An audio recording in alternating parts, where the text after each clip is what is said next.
తెల్లవారుజామున 5 కాకముందే 4 గంటలకే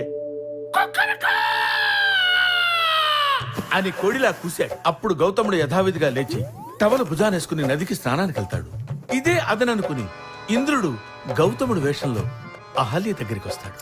కామంతో అహల్యని అలా చూస్తూ ఆదమరిచి నిద్రిస్తున్న అహల్యని భుజంపై తట్టి లేపాడు.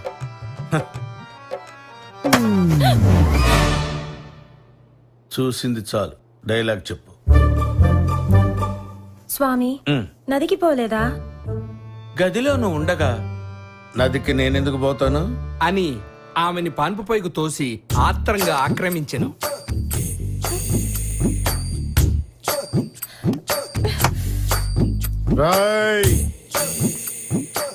స్నానానికి వెళ్ళావు కదరా, అప్పుడే వచ్చావేంటి? కళ్ళు దొబ్బేయంట్రా. టవల్ తీసుకెళ్ళాను కానీ సబ్బు తీసుకెళ్ళలేదుగా. అలా వెళ్ళని ఇలా మునిగి వచ్చేసాను. ఈసారి సబ్బు తీసుకెళ్లి శుభ్రంగా స్నానం చేసి వచ్చాయి. ఏంట్రా? సబ్బు తీసుకెళ్లి శుభ్రంగా స్నానం చేసి వచ్చాయి అంటున్నా. ఈ లోపల నా పెళ్ళంతో నువ్వేం చేస్తావురా? నేను ఇంద్రుణ్ణి ఏమైనా చేసుకుంటా. అయితే నేను గౌతముండ్రా. నేను కూడా ఏదైనా చేస్తాను. కొరుకుతా.